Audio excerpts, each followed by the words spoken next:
Successful integration requires acquiring specific operational data, categorized into 4 distinct domains.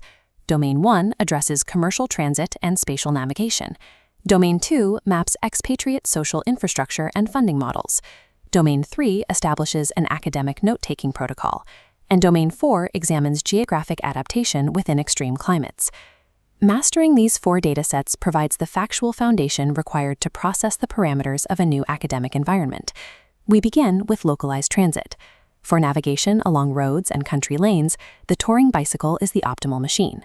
Securing these machines relies on a baseline rental rate of £50 per week, though renting by the day increases the cost to £14.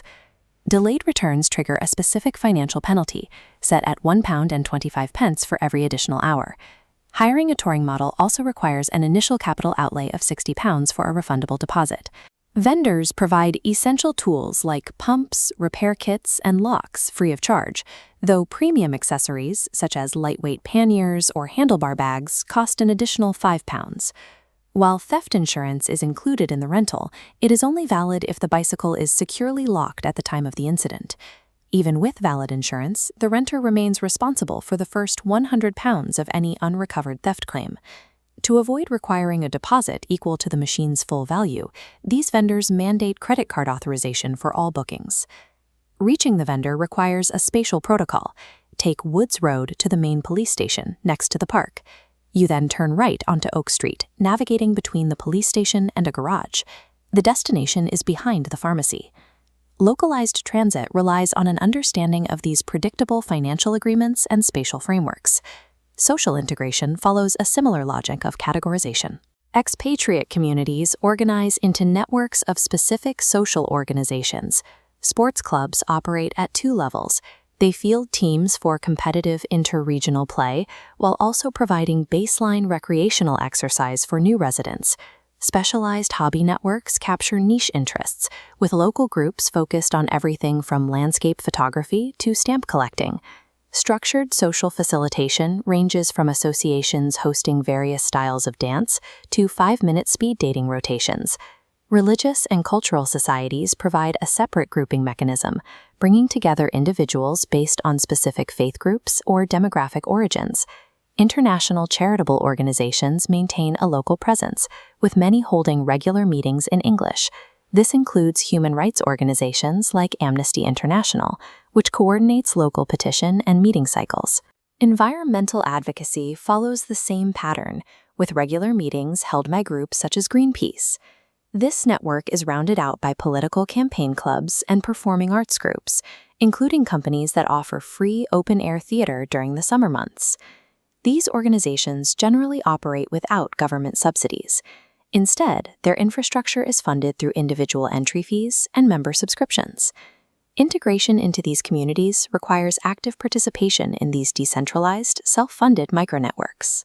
Academic comprehension is achieved through a structured chronological protocol, rather than passive observation. During the pre-lecture phase, completing background reading allows you to anticipate content and formulate the questions you need answered.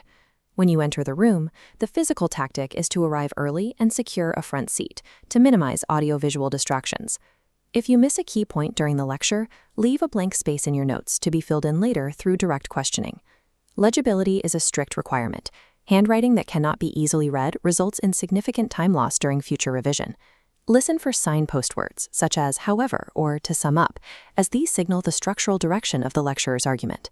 The immediate post-lecture phase requires you to edit your notes and clarify details while the information is still fresh in your mind. You can then isolate summary keywords in the left-hand margin to serve as triggers for your memory. By physically covering the main body of the notes, you can use these margin keywords to self-test your recall of the specific details. Long-term retention is maintained through spaced repetition, with reviews scheduled prior to the next lecture and on a weekly basis. Academic success is the result of consistently executing this 3-phase protocol.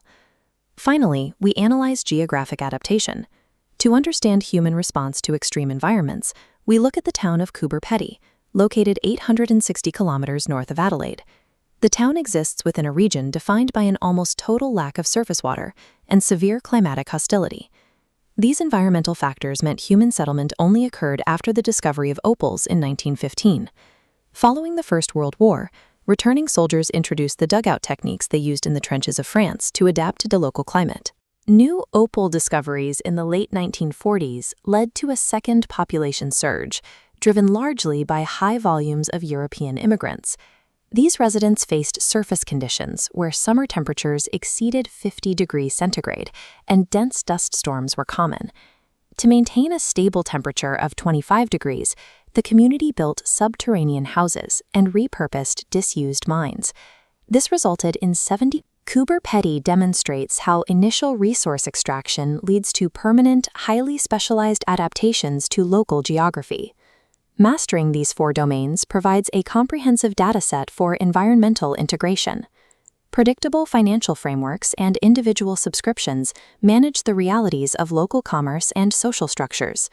Meanwhile, chronological protocols and historical case studies provide the foundation for academic and geographic understanding.